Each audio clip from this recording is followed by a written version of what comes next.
నమస్కారం. లక్ష్మి చెప్పే కథలకు స్వాగతం. వీణులతో వీక్షించటానికి సిద్ధం కండి. ప్రియ సఖులు, ఇప్పుడు మనం ప్రముఖ రచయిత్రి శ్రీమతి అహరికపూడి కోడూరి కౌసల్యాదేవి గారు రచించిన శంఖుతీర్థం ధారావాహిక నుండి 6వ భాగం వినేద్దామండి. చక్రధరం రెడ్డిని అడిగాడు, ఏమిటి విశేషాలు?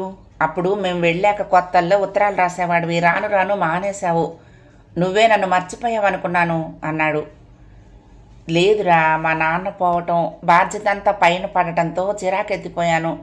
అప్పట్లో దానికి సాయం అడుగడుగునా మీ మామయ్య పెట్టే ఆటంకాలు ఒకటి. ఏం చేశాడు మామయ్య? ఏముంది, పంట కాలువ నీరు పొలాలకు పెట్టుకోవడం దగ్గర నుంచి ఊరికి సంబంధించిన ప్రతి వ్యవహారంలోనూ అడ్డే. గట్టిగా ఎదిరించడానికి ఆయన మునుసుబాయే. కుర్రాళ్ళందరము కలిసి మన ఊరికి మంచి రోడ్లు వేయించాలని, కరెంటు రప్పించాలని ప్రయత్నం. ఎక్కడైనా పడనిస్తేనా మీ మామ? ఏమంటాడేంటి? ఏమీ అనడు, పైకి తేలడు. మా ప్రయత్నాలు సఫలం కాకుండా సాయశక్తుల చాటుగా ప్రయత్నిస్తాడు. మా పనులు నెరవేరితే తన పేరు పెద్దరకము దెబ్బతింటాయని భయం అన్నాడు రెడ్డి. పోనీ ఆయన ఆధ్వర్యంలోనే మనం ప్రయత్నిస్తే? అట్లాగో చూసాము. అసలు ఈ కుర్రకారు పని పాటు లేక ఏమి తోచక కొట్టుకుంటున్నారు, సినిమాలు చూసి ఇదైపోతున్నారు అంటూ లెక్చరర్లు దంచుతాడు. ఎలక్ట్రిక్ దీపాలు లేకపోతేనేం ఎన్నాళ్ళు బతకలేదా అంటాడు. అదేం మనిషో మరి, ఒకళ్ళు బాగుంటే అస్సలు చూడలేడు. అదొక రాక్షస జాతి మనిషి. సరే చూస్తూ ఉండు, మనందరం కలిసి కరెంటు తెప్పించాము, ముందు తన ఇంటికే వేయించుకుంటాడు లైట్లు అని నవ్వాడు చక్రధరం. నువ్వు చెప్పేది నిజమేలే అంటూ రెడ్డి కూడా నవ్వాడు. పోనీ ఈ సొదలకేం కానీ, అయితే పెళ్ళి ఎప్పుడేమిటి? మాలాంటి వాళ్ళం వెలితి పట్టమే కానీ కడకు మీరు ఒకటేగా అన్నాడు రెడ్డి. ఏంటి కథ? అయితే ఎవరైనా వధువును ముందుగానే వెతికి ఉంచావా ఏమిటి? నీ చౌదరి వస్తున్నాడని తెలియగానే యుక్తిగా ఎదురు ప్రశ్న వేశాడు చక్రధరం. పోరా, నాకు తెలియనట్లు చెప్తావు. మా అంగతో పెళ్లి నిశ్చయమైపోయిందటగా, అందుకే మీ మామగారు నీకు ఉద్యోగం వేయించాడు. పక్కపక్క నవ్వేశాడు చక్రధరం. ఒరేయ్ భాయ్, నేను ఉద్యోగం కోసం ఈ ఊరు వచ్చానురా, అంతే. లక్షణంగా చదువుకున్నాను, ఉద్యోగానికి అప్లై చేశాను, వచ్చింది. అంతేగాని నాకెవరు ఉపకారంగా ఈ ఉద్యోగం దానం చేయలేదు. అసలు ఇక్కడికి వచ్చే వరకు నాకు ఇక్కడ బంధువులు ఉన్నారన్న సంగతే గుర్తులేదు. ఉన్నాం అంటూ ఎదురొస్తే ఓహో ఉన్నారనుకుంటున్నాను, తెలిసిందా? ఆశ్చర్యంగా చూశాడు రెడ్డి. ఏం చతురుడివిరా నువ్వు అన్నాడు భుజం చరుస్తూ. చతురమో మూర్ఖత్వమో నాకు తెలీదు, ఉన్న సంగతి చెప్పాను, నమ్మితే నమ్ము, లేకుంటే లేదు. చిన్ననాటి చెలికాడివి, నీ దగ్గర నాకు దాపరికాలు ఉండాల్సిన అవసరం లేదు అన్నాడు చక్రధరం. నమ్ముతానురా నీ మాట, కానీ అందరూ అనుకుంటున్న దాన్ని బట్టి అడిగాను. బహుశా ఇంకా నీ వరకు రాలేదేమో. మంగను చేసుకుంటే అదృష్టవంతుడివే. అసలే అందాల రాశి, మున్సబు గారి ఏకైక పుత్రిక. నీ అదృష్టం సామాన్యమైంది కాదు. రెడ్డి, ఎందుకు అనవసర ప్రస్తావన? నాకింకా అటువంటి అభిప్రాయం ఏమీ లేదు. ఉద్యోగార్థం వచ్చానంతే. సరేలే, ఇంకా ఆ విషయం ఎత్తను అన్నాడు రెడ్డి. ఊరు ప్రవేశించగానే చెరొక వైపు చీలిపోయారు స్నేహితులు.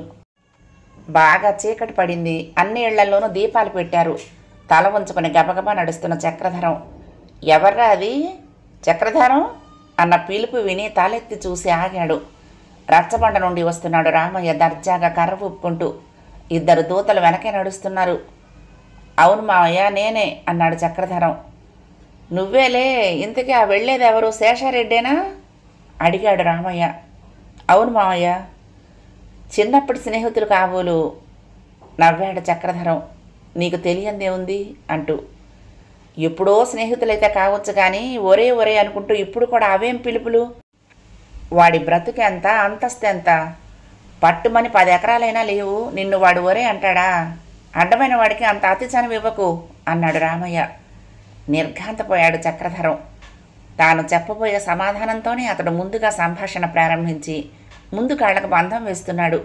ఎంత ఘటికుడు అనుకున్నాడు. బాగా చీకటి పడింది, మీ అమ్మ కనిపెట్టుకుని ఉంటుంది, త్వరగా వెళ్ళు.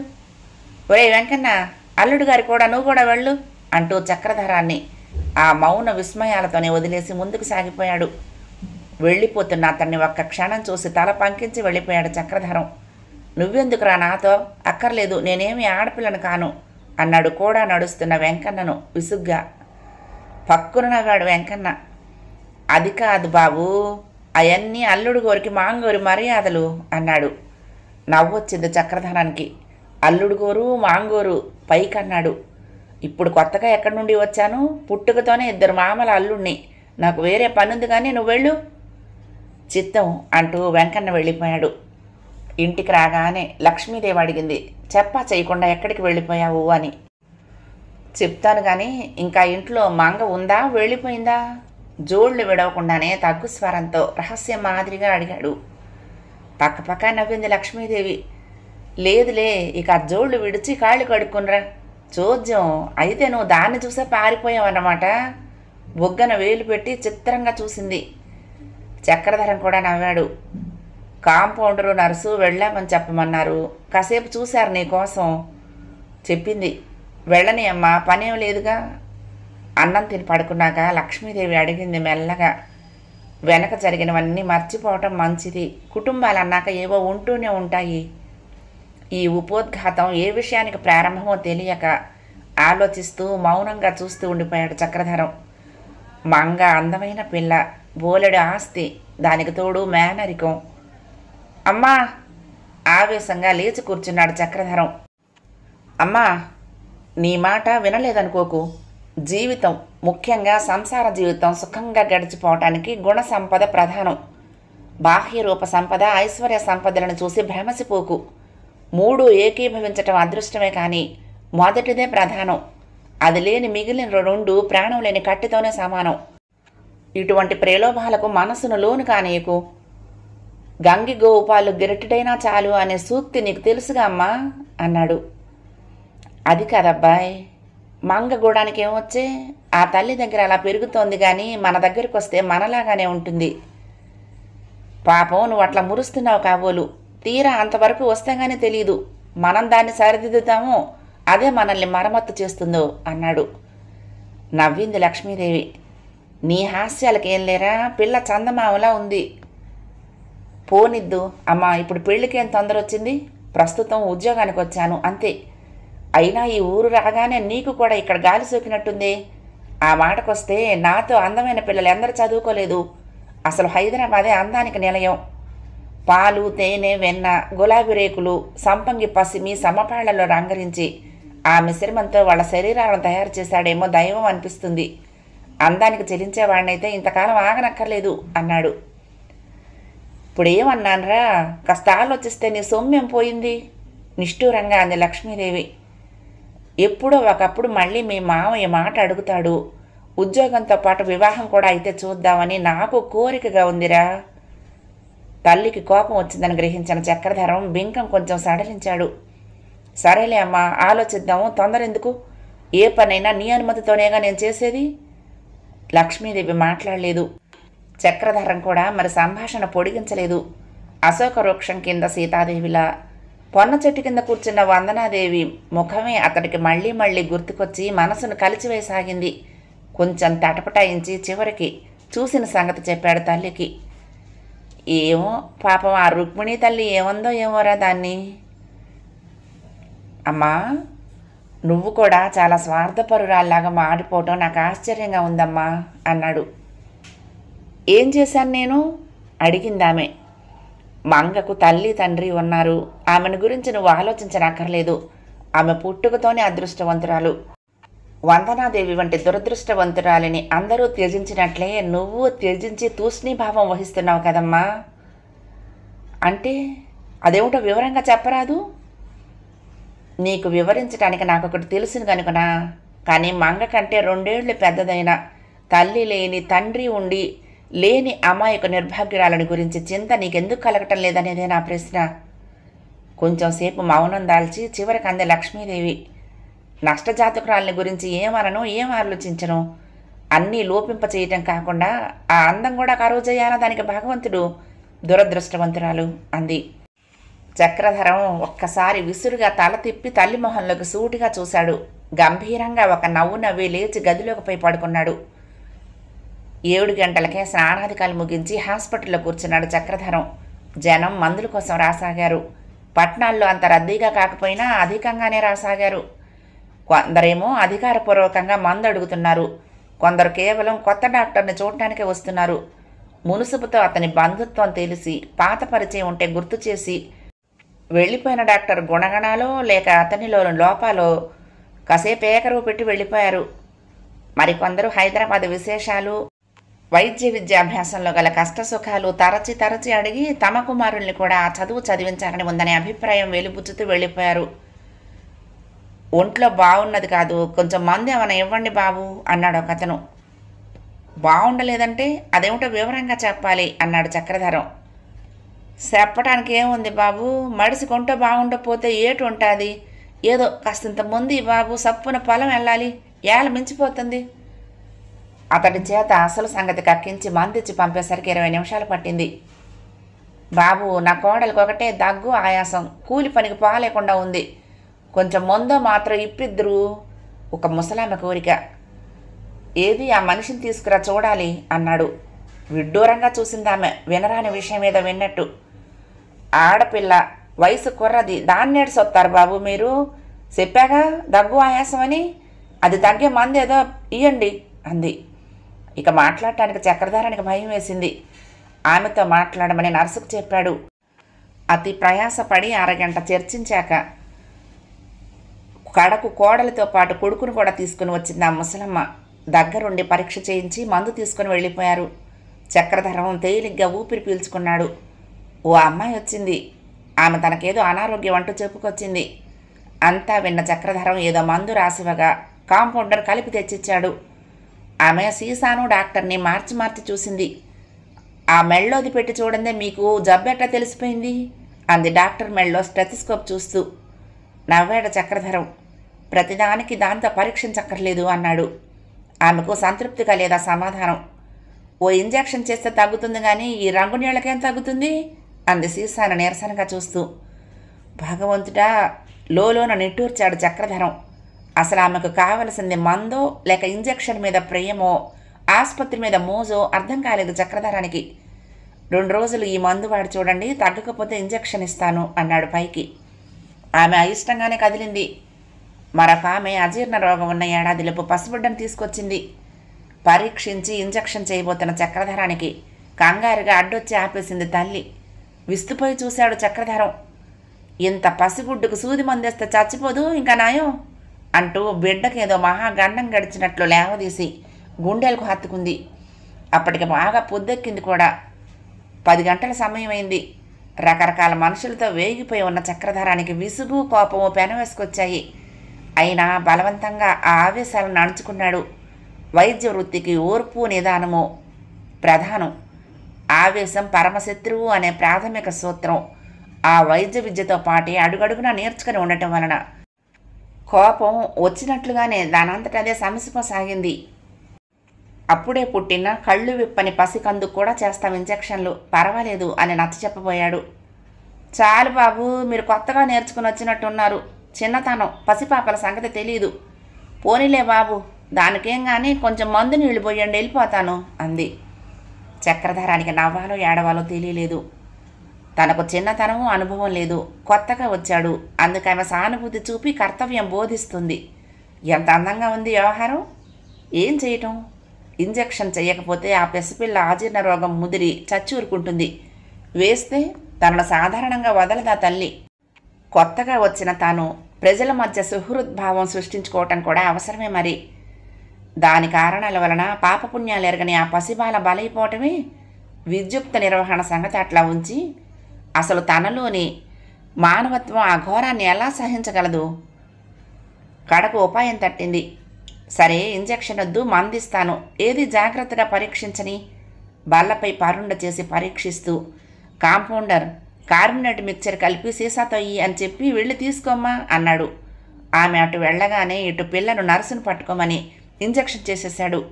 కారణం తెలియక ఊరికే ఏడుస్తున్నదనుకుంది ఆ తల్లి. తృప్తిగా పిల్లనెత్తుకుని వెళ్ళిపోయింది. డాక్టరు నర్సు నవ్వుకున్నారు. ఇటువంటివి ఇక్కడ మామూలేలేండి అన్నాడు కాంపౌండర్. అందరినీ చిరునవ్వుతో ఓదార్పుగా సవరించి పంపుతున్నాడే కానీ చక్రధరం మనసు చాలా చిరాగ్గా ఉంది. వృత్తిలో ప్రవేశించిన మొదటి రోజే కూడా ఎంతో ఆనందదాయకంగా ఉండాల్సింది ఎంచేతనో ఇలా ఉంది. ఒక పక్క వందనాదేవి గురించి చింత మనసును పట్టి వేధిస్తూ ఉంది. ఆమెను ఉదయమే మిషతో ఇక్కడికి రప్పించాలనుకున్నాడు. రామయ్య ఇంటికి పోకుండా అక్కడే ఆపు చేయాలని భావించాడు. ఆ విధంగా ఆమె దాస్య విముక్తికై నాంది ప్రయత్నం చేయాలని అతని ఉద్దేశం. కానీ క్రిందటి సాయంత్రం ఆమె దగ్గరకు వెళ్ళినా మాట్లాడటం కుదరలేదు. ఆమె ఏకాగ్రతకు భంగం కలిగించలేక మెదలకుండా వెళ్ళిపోయాడు. ఇవాళ తెల్లవారిన దగ్గర నుండి తీరిక లేకుండా ఉంది తనకు. ఎవరినైనా పంపిద్దామంటే సంకోచంగా ఉంది. సరే, ఇప్పుడు వెళ్ళినా ఆమె ఆశ్రమంలో ఉండదు. మళ్ళీ 12-1 గంట దాటితే గాని ఆ దాసి గృహం నుంచి ఆశ్రమానికి తిరిగి రాదు. వివరంగా అప్పుడు ఉపాయం అంతా చెప్పి అంగీకరింప చేయొచ్చు. ఏముంటుందో వందన. ఆలోచనలతోనే హాస్పిటల్ పనంతా ముగించి బట్టలు మార్చుకుని భోజనం చేసి పడుకున్నాడు. ఏదో పుస్తకం చదువుకుంటున్న అతడికి కొంతసేపటికి బయట వసారాలో వెంకన్న కంఠం వినిపించింది. ఏమిట్రా తెచ్చావు? లక్ష్మీదేవి అడుగుతున్నది. పెరుగు కూరలు నండమ్మా, లోపల పెట్టించండి, నేను వెళ్తాను. మరి ఆశ్రమంలో పాలిచ్చి రావాలి అన్నాడు చేతిలోని పాల పాత్ర చూపిస్తూ. పాలు నువ్వు తీసుకెళ్ళటమేం? కాస్త దాని తండ్రికి అదేం కావాలో చూసుకోవటానికి కూడా ఖాళీ లేకుండా ఉందా వందన? అడిగింది లక్ష్మీదేవి. పాప ఆ అమ్మకి జ్వరం అండి, కన్నెప్పకుండా పడుంది. లేకపోతే ఎన్ని పనులున్నా తండ్రి సంరక్షణ ఎప్పుడు ఎవరిపైనా వదలలేదు అన్నాడు. జ్వరమా? ఎప్పటినుంచి? మందేమైనా వేశారా మరి? ఆత్రంగా అడిగింది లక్ష్మీదేవి. నిన్న రాత్రి ఇక్కడి నుంచి బాగానే వెళ్ళిందమ్మా. నేనే దిగబెట్టి వచ్చాను రాత్రి ఆశ్రమంలో. రోజు ఉదయమే చీకట్లు విడవకుండానే వచ్చేసేది. మళ్ళీ ఎంత చాకరీ అయినా చేసేది. ఇవాళ ఎందుకు రాలేదా అని వెళ్ళి చూసి రమ్మన్నారు రుక్మిణమ్మగారు. చూస్తేని కదా ఎక్కడా స్పృహే లేదు. అలా మంచం మీదే పడింది. ఉలుకు లేదు, పలుకు లేదు. ఒళ్ళు పేలిపోతా ఉంది. ఆ తండ్రి మాత్రం నిశ్చింతగా జపం చేసుకుంటున్నాడు చెప్పాడు వెంకన్న. గదిలో నుంచి వింటున్న చక్రధరం ఇక తమాయించుకోలేకపోయాడు. లేచి విసురుగా బయటకు వచ్చాడు. చాకరీ చేయించుకునే వాళ్లే కానీ అతిగతి కనుక్కునే వాళ్ళు లేకపోయారా? పొద్దున్ననంగా జ్వరం వస్తే మందు వేయరా? పోనీ వచ్చి నాతో చెప్పలేకపోయావా? ఇప్పుడైనా అడిగితే చెప్తున్నావా? నిప్పులు కురిపిస్తూ అడిగాడు. ఆ కోపం చూస్తున్న వెంకన్నకు కొంచెం భయం వేసింది. అబ్బాయి గారికి కోపం జాస్తి అమ్మా. మేనమామ పోలికలు బాగానే వచ్చాయి. నవ్వుతూ మాట తప్పించి చూశాడు. అది చూసిన చక్రధారానికి కోపం ఇంకా పెరిగిపోయింది. ఏడ్చావు కానీ నీ చేతిలో పాలు మావయ్య గారికేనా అడిగాడు.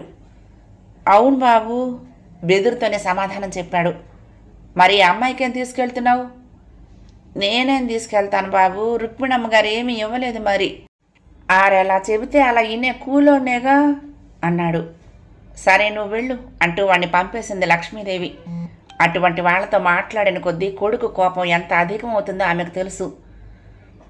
అన్నట్టు సాయంత్రం మంగమ్మ గారు వస్తానంది. మిమ్మల్ని ఎక్కడికి వెళ్ళొద్దన్నారు.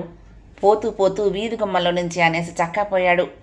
గంగలో దిగండి నువ్వు నే మంగమ్మను కసిగా అన్నాడు చక్రధరం. మాట్లాడకుండా దుస్తులు వేసుకుని స్టెథోస్కోప్ బ్యాగు తీసుకుంటున్న అతని వెంక చూస్తూ, ఉండు బాబు నేను వస్తున్నాను అంది లక్ష్మీదేవి తలుపేస్తూ. వస్తావా? అయితే మంచిదే అన్నాడు. బాగుందిరా, నన్ను నిష్ఠూరం ఆడతావేంటి? నిష్ఠూరం లేదమ్మా, కాస్త మందు వేయటానికి సేవ చేయటానికి అయినా ముందుకొస్తున్నావుగా. అలంకారాలు అందచందాలు అడ్డు రాలేదని సంతోషిస్తున్నాను అన్నాడు. నేనన్న మాటలకు నీకు కోపం వచ్చిందన్నమాట. సరేలేరా, ఇంకెప్పుడు అలా అనలే, పద కోపగించుకోకు అంది లక్ష్మీదేవి. వాళ్ళిద్దరూ వెళ్లేసరికి వెంకన్న తెచ్చిన పాలు తాగి అప్పటికే హాయిగా శయనించాడు మాధవయ్య. పక్క గదిలో వందన అచేతనంగా పడింది మంచం మీద. తట్టి పిలిచినా పలకటం లేదు. ఒంటిపై వేసిన చెయ్యి కాలుతున్న పెనం మీద వేసినట్లు అనిపించింది. ఎందరో రోగులను, ఎన్నో రకాల చావులను, బాధలను చూసి వైద్య వృత్తికి అవసరమైన కరుకుదనాన్ని జీర్ణం చేసుకున్న చక్రధర్ మనసు కూడా కరిగిపోయి కళ్ళు జలపూరితలయ్యాయి. పక్కకు చూడగా లక్ష్మీదేవి పరిస్థితి కూడా అలాగే ఉంది. అమ్మా వందన అంటూ వందనాదేవి తలను ఒళ్ళోకి తీసుకుని ఆమె బొగ్గలు నిమురుతూ ఉండిపోయింది లక్ష్మీదేవి. నాడి పరీక్షించి టెంపరేచర్ చూసి ఇంజెక్షన్ చేసి దగ్గరే కూర్చున్నాడు చక్రధరం. ఆ ఇంజెక్షన్ చేసిన నొప్పైనా తెలియలేదు వందనాదేవికి. చలనరహితంగా పడి ఉన్న ఆమెను చూసిన కొద్దీ మనసులు కదిలిపోగా ఎవరి మటుకు వారే తల్లి కొడుకు మొహాలు వాల్చుకుని నేలకేసి చూస్తూ ఉండిపోయారు. బయట సూర్యతాపం భీకరంగా ఉంది. చెట్ల నడుమ చల్లగా ఉండే ఆశ్రమంలో కూడా గుబులు అధికమైంది.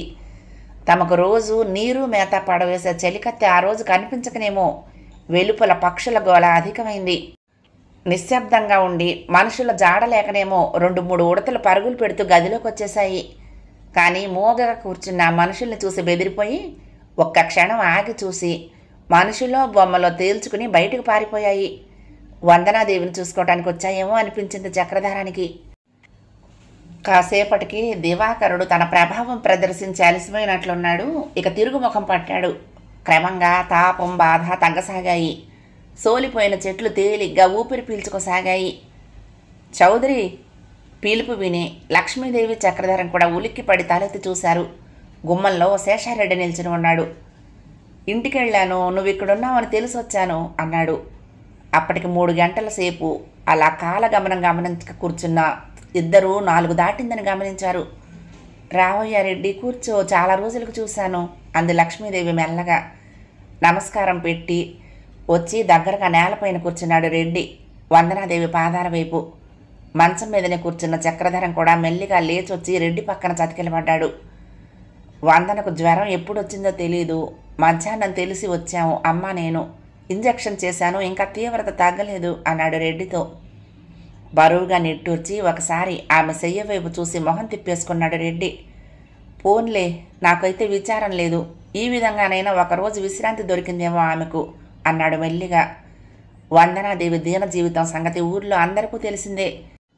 శేషారెడ్డి వందన చక్రధారాలతో చిన్నప్పుడు ఆడిపాడి కలిసిమెలిసి తిరిగినవాడే. అందువల్లనే సోదర వాత్సల్యంతో ప్రత్యేక అభిమానాలున్నాయి అతడికి. లక్ష్మీదేవి వందన నుదురు మెత్తటి బట్టతో ఒత్తుతూ కొంచెం సంతోషంగా అంది. చక్రి చూడు, చెమట పడుతోంది, శరీరం వేడి కూడా కాస్త తగ్గినట్టుంది. ఆత్రంగా లేచి దగ్గరకొచ్చి చూశాడు చక్రధరం. శ్రద్ధగా పరీక్ష చేసి చూసి తేలిగ్గా నెట్టూర్చాడు. అవునమ్మా, ఏ 2-3 డిగ్రీల తగ్గి ఉంటుంది జ్వరం అంటూ మళ్ళీ ఇంజెక్షన్ చేశాడు. అమ్మా, ఓసారి నువ్వు ఇంటికి వెళ్ళి కాస్త కాఫీ చేసి పట్టుకొస్తావా అడిగాడు తల్లిని. ఆమె లేచి వెళ్లేలోగా శేషారెడ్డి వద్దు వద్దు అంటూ వారించాడు. నేను వెళ్ళి ఇంటి దగ్గర చేయించి పట్టుకొస్తాను, మా జీతగాడిని పట్నం పంపి ఏదైనా పళ్ళు కూడా తెప్పిస్తాను, బత్తాయి ద్రాక్ష రొట్టె అవసరం కదా ఇప్పుడు అంటూ వెళ్ళిపోయాడు. చక్రధరం మాట కూడా వినిపించుకోకుండా 10 నిమిషాల్లో తిరిగొచ్చి ఇంటి దగ్గర చెప్పొచ్చాను, పంపిస్తారు అని కూర్చున్నాడు. అమ్మకు సాయం నేనుంటాను, అక్కడికి నువ్వు వెళ్ళి ఒకసారి ఆసుపత్రిని చూసుకుని రా, ఎవరైనా వస్తారేమో అన్నాడు. మాట్లాడలేకపోయాడు చక్రధరం. కృతజ్ఞతాపూర్వకంగా చూస్తూ బ్యాగ్ సర్దుకోసాగాడు వెళ్ళటానికి. ఉండు, వందనకి మెలకు వస్తున్నట్టుంది అంది లక్ష్మీదేవి. ఆగి అటు చూశాడు చక్రధరం. అమ్మా, మూలుగుతూ ఇటు నుండి అటు ఒత్తిగిల్లింది వందనాదేవి. అమ్మ ఉంటే ఈ పాటలు దేనికమ్మా అని గొణుక్కుంటూ కళ్ళొత్తుకుంది లక్ష్మీదేవి. ఆమె దగ్గరగా వెళ్ళి చక్రధరం నుదుటిపై చేయి వేశాడు. వందన మెల్లగా పిలిచాడు. మూలుగుతూ నీరసంగా కళ్ళు తెరిచింది వందన. చుట్టూ ఉన్న మేనత్తను బావను రెడ్డిని 1 నిమిషం పాటు అయోమయంగా చూసింది. తర్వాత సిగ్గుపడుతూ లేచి కూర్చోబోయింది. కానీ వద్దని వారించారు. ఇప్పుడు ఎలా ఉంది వందన? ఇలా ఎప్పుడైనా జ్వరం వస్తూ ఉంటుందా అడిగాడు చక్రధరం. నీరసంగా నవ్వి కళ్ళు వాల్చింది వందన. ఎప్పుడు జ్వరం అంటే ఏమిటో ఎరగను, డాక్టర్ గారిని చూసేసరికి రాయిలాంటి శరీరానికి కూడా రోగం తెచ్చుకోవటం వేడుకయ్యింది అంటూ మళ్ళీ నవ్వింది. కళావిహీనమైన జాలిగా దీనంగా ఉన్న ఆ నవ్వు ముగ్గురిని కదిల్చి వేసింది. ఎప్పుడొచ్చింది జ్వరం? నిన్న సాయంత్రమా అడిగాడు. కాదు, రాత్రి పడుకునేటప్పుడు కూడా బాగానే ఉన్నాను, ఉదయం మెలకు వచ్చేసరికి భారంగా ఉంది, లేవలేకపోయాను, ఎలాగో లేచి ముఖం కడుక్కొని పడుకున్నాను, తిరిగి ఇదే తెలివి రావటం చెప్పింది. ఇంతలో శేషారెడ్డి ఇంటి నుండి ఫ్లాస్క్ వచ్చింది. గ్లాసులో పోసిచ్చింది లక్ష్మీదేవి వందన చేతికి. అసలేం తీసుకోవాలని లేదు, కానీ వద్దంటే మీరు ఊరుకోరు అని చక్రధరం కేసి చూసి బలవంతంగా తాగేసి పడుకుంది. పోనీలే, ఆ మాత్రం గౌరవం ఉంచావు అన్నాడు చక్రధరం. ఎప్పుడు మాత్రం మీ గౌరవం తీసేశాను బావా నేను? జాలిగా ఉన్నాయి ఆ చూపులు. అబ్బే, ఊరికి అన్నాళ్లేమ్మా, మాట వరుసకి అంది లక్ష్మీదేవి వందన ముంగురును సవరిస్తూ. మిమ్మల్ని కూడా ఇబ్బంది పెడుతున్నాను నేను, నువ్వు కూడా ఎందుకన్నయ్యా? బావా నువ్వు వెళ్ళండి అంది శేషగిరి వైపు చూస్తూ. అత్తయ్య ఉంటుందిగా, తను వెళ్ళమన్నా వెళ్ళదు అంది తిరిగి. మరేం ఇబ్బంది లేదు, నువ్వు మాట్లాడకుండా పడుకో అన్నాడు ప్రేమపూర్వకమైన అధికారంతో చక్రధరం. నాన్నకి వాళ్ళ పాలు పళ్ళు ఎవరైనా ఇచ్చారో లేదో దిగులుగా అంది వందన. తీసుకున్నాడమ్మా, వెంకన్నిచ్చాడు అంది లక్ష్మీదేవి. ఆమె అంటూ ఉండగానే మాధవయ్య లేచిన అలికిడైంది. నాన్నకి ఏం కావాలో ఎలా పెట్టాలో నాకే తెలుసు. ఎవరు పెట్టినా కుదరదు. ఆయన నోటితో అడగరు. పొద్దున్న స్నానానికి నీళ్ళెవరు తోడారో, పూజకు పూలెవరు కోసారో, ఆయన శ్రమ పడుతున్నారు కాబోలు దిగులుగా అంది వందన. నేను వెళ్ళి చూస్తానులే అని లక్ష్మీదేవి లేచి వెళ్ళింది. కోపంగా తల పంకించాడు చక్రధరం. కన్న కూతురు ఏమైపోయిందని ఆజలేకపోయింది. ఒళ్ళు తెలియని జ్వరంతో ఉన్న నిన్ను కన్నెత్తి కూడా చూడలేదు. సుఖంగా ఆరోగ్యంగా ఉన్న ఆయన స్నానపానాల కోసం నువ్వు తప్పిస్తున్నావు. నీరసంగా జాలిగా నవ్వింది వందన. నిష్ఠూరాలు కోపాలు వద్దు బావా. నాన్నలో అది నిర్లక్ష్యం కాదు, ఇహలోక మోహాతీతమైన వైరాగ్యం. కష్టసాధ్యమైన వైరాగ్య గుణం అలవటం ఎంతటి అదృష్టవంతులకు సాధ్యమవుతుంది. ఆ మాటలకు చక్రధరం కోపం అధికమైంది. కానీ జ్వరంతో ఉన్న ఆమెతో వాదించడం ఇష్టం లేక మౌనం దాల్చాడు. కానీ లోపల అనుకున్నాడు, మావయ్య మోహాతీతుడు, నువ్వు మోహ వైరాగ్యాలు రెండింటికి అతీతురాలివి. కాసేపటికి వందనాదేవి అంది. అలా ఎంతసేపు కూర్చుంటారు ఒక్క రోగి దగ్గర? అక్కడెవరైనా మీ అవసరం వచ్చి తిరిగిపోతున్నారేమో. వందన ముఖంలోకి చూస్తూ నిండుగా నవ్వాడు చక్రధరం. ప్రతి విషయంలోనూ అనుక్షణం ఇతరులపైనే శ్రద్ధ. నీ గురించి నువ్వు అసలు ఏ విషయమైనా ఆలోచిస్తావా అని రెడ్డి వైపు తిరుగుతూ, ఎలా పుట్టిందో ఈవిడ మానవాతీతురాలు అని నవ్వాడు. రెడ్డి కూడా నవ్వి, అమ్మ నేను ఉంటానులే ఇక్కడ, ఓసారి నువ్వు వెళ్ళిరా అన్నాడు. వెళ్తానులే అమ్మని రాని అన్నాడు చక్రధరం. అత్తయ్య మాత్రం ఎందుకు ఇక్కడ? వెళ్ళి వంట అవి చూసుకోవద్దు? నాకేం పర్వాలేదు వెళ్ళండి అంది. సమాధానం చెప్పలేదు చక్రధరం. చాలాసేపు ఇంటి కప్పు కేసి చూస్తూ ఉండిపోయి మెల్లగా అన్నాడు, రెడ్డి వాళ్ళకు మానవత్వం ఏ కోసానా లేదేంటి? నేనే లేకుంటే ఇవాళ వందన ఏమయ్యేది? కార్యశూరత్వం ఉండాలి కానీ ఈ మాటలకి ఏం లేరా చౌదరి అన్నాడు శేషారెడ్డి గంభీరంగా నలుదిక్కులు చూస్తూ. అంటే? చిన్నగా నవ్వాడు రెడ్డి. ఏముంది, మందు వేసి శ్రద్ధగా చూస్తున్నావులే, అది కాదు నేను అనేది. జ్వరానిది ఉంది, 1-2 రోజులుంటే పోతుంది. అది తగ్గే యోగమే ఉంటే. ఇవాళ నువ్వు నేను చూడకపోయినా అడవిలో ఉన్నా తగ్గుతుంది అన్నాడు. నువ్వనేది ఏమిటో నాకు అర్థం కావటం లేదు అన్నాడు చక్రధరం. వందనాదేవి కూడా శ్రద్ధగా వినసాగింది ఆ సంభాషణ. నీకు కోపం వచ్చినా ఒక సంగతి చెప్తున్నాను రా చౌదరి. ఎవరిలోనో మంచి మానవత్వం లేదని విచారించే లాభం ఏంటి? మనం విచారించినందువలన వాళ్ళు మారతారా? జరిగిందేదో జరిగిపోయింది. ఇంతకాలం వాళ్ళ దగ్గర కష్టాలే అనుభవించింది. ఇప్పుడు అమ్మ నువ్వు వచ్చారు, మీరెందుకు ఆమె విషయంలో శ్రద్ధ వహించకూడదు? చక్రధరం కళ్ళల్లోకి సూటిగా చూస్తూ అడిగాడు రెడ్డి. గంభీరత నిండుతనము తొణికిసలాడుతున్న చూపులతోనే సమాధానం ఇచ్చాడు చక్రధరం. కానీ పెదవి మెదపలేదు. వింటున్న వందన మాత్రం మౌనం వహించలేకపోయింది. శేషన్నయ్య అసలే బావది కొంచెం ఉగ్ర స్వభావం. దానికి తోడు నువ్వు ఇలాంటి మాటలు చెప్పి రెచ్చగొట్టకు. కొత్తగా ఊళ్ళోకి వచ్చి 2 రోజులు అయ్యిందో లేదో గొడవల్లో చుట్టుకోమంటావేంటి? నాకే నిక్షేపంగా ఉన్నాను కొంచెం కినుక ప్రదర్శిస్తూ అంది. ఇంతలో మాధవయ్య వనరుస్తున్న దైవ సంకీర్తన వినిపించడంతో అందరూ మౌనం వహించారు. మరి సంభాషణ సాగలేదు. వింటున్న వందనాదేవి పరవశత్వంతో కళ్ళు మూసుకొని భక్తిగా చేతులు జోడించింది. శయనించి ఉన్న ఆ అవస్థలోనే చక్రధరము రెడ్డి ముఖముఖాలు చూసుకున్నారు.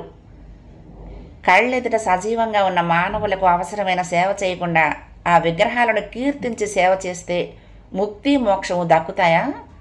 చక్రధరం శేషుతో అన్నాడు. ఒక శుష్కహాసం చేసి ఊరుకున్నాడు శేషు. వందనాదేవి కళ్ళు విప్పి తీక్షణంగా చూసింది. దైవ నిందకూడదు బావా, నాస్తికులవుతున్నారా అంది. నేనన్న మాటకు ఆస్తిక నాస్తికత్వాలకు సంబంధం లేదు. కర్తవ్యం మరిచిన ఆరాధనలో కాంక్ష లేకపోయినా భగవద్ ఆమోదం కాజాలదంటున్నాను అన్నాడు. మీరు పొరపడుతున్నారు. తనను తానే మరచిన, తనపై తనకే ప్రేమాభిమానాలు లేని నాన్నకు బిడ్డలేమిటి, ప్రేమ ఎక్కడా? కర్తవ్య విముక్తులకు దైవంతోనే కానీ ఇతరులతో పని లేదు బావా. ఆమె నిశిత వాక్పటిమకు ఆశ్చర్య విభ్రాంతులయ్యారు రెడ్డి, చక్రధరం కూడా. చక్రధరం మెల్లగా అన్నాడు, మావయ్య నన్నందుకు నీకు కోపం వస్తున్నట్లుంది. నువ్వు చెప్పింది నాకు అర్థమయ్యింది, అవలేదు కూడా. కానీ నేను నీతో అంగీకరించలేను. నువ్వు తన కుమార్తె అనే జ్ఞానం ఉంది. నన్ను మేనల్లుడిగా గుర్తించగలిగాడు. మరొక ఆమెను చెల్లి అంటూ పలకరించాడు. అంటే లోకజ్ఞానం కోల్పోలేదన్న మాటేగా. సర్వం విష్ణుమయంగా చూపట్టే తన్మయ అవస్థతో ఉంటే నువ్వు చెప్పిన వైరాగ్యత అనే విశేషణం ఆయనకు వర్తిస్తుంది. కానీ ఇదేంటి, నిత్యం తన ఆలనా పాలన కనుక్కుంటున్న ఏకైక కుమార్తె ఈ రోజున ఏమైపోయిందని అజ కూడా రాలేదంటే అది నిర్లక్ష్యం, బాధ్యత విస్మరణ కాక అభినందనీయ గుణం అంటావా? ఆహా, అభినందనీయమే కాదు, ఆనందకరం కూడా. రాగద్వేషపూరిత పంకిల సరస్సులో ఈదుతున్నాం మనం. కానీ ఈ భవబంధ సాగరానికి అతీతమై చెక్కు చెదరక నిలిచే పవిత్ర ఆధ్యాత్మిక పర్వత శిఖరాన ఉన్నారు నాన్న. అజ్ఞానమూర్తులైన పసిబిడ్డలు తమలో తాము కలహించుకున్న, ప్రేమ సఖ్యతలతో కలిసిమెలిసి ఆడుకుంటున్న, సమదృష్టితో సంతోషంగా వీక్షించగలం మనం. అలాగే నాన్న కూడా. మనమందరం ఆయనకు ఒక విధంగానే కనిపిస్తాము. ఆయన మనల్ని గుర్తించగలరు కానీ అభిమానించలేరు. మన కోసం కిందికి దిగిరారు. ఆ చూపులెప్పుడూ పైకే. ఆ పూజకు దేవతకు మధ్యనున్న అయస్కాంత శక్తి అంతకంతకు దృఢతరమై పూజారిని దేవుడిలో లీనం కావింప ప్రయత్నిస్తుందే కానీ నిష్కారణంగా కిందకి జారవిడవదు. ఆ పవిత్ర శిఖరాన్ని అధిగమించి ఆ పావన పరిధిలో ప్రవేశార్హత సంపాదించ ప్రయత్నించాలే కానీ ఎక్కిన వారిని దిగలాగా ప్రయత్నించటం అపరాధం, అవివేకం బావా అంది. చిత్రంగా చూశాడు చక్రధరం. 6వ భాగం సమాప్తం. ప్రియ సఖులు, ఈ కథ మీకు నచ్చితే తప్పకుండా లైక్ చేయండి, షేర్ చేయండి, కామెంట్ చేయండి, సబ్స్క్రైబ్ చేసుకుని నన్ను ఎంకరేజ్ చేయండి. ఉంటానండి. ప్రేమతో లక్ష్మి, కృష్ణాతీరం దుర్గమ్మ సన్నిధానం. నమస్తే.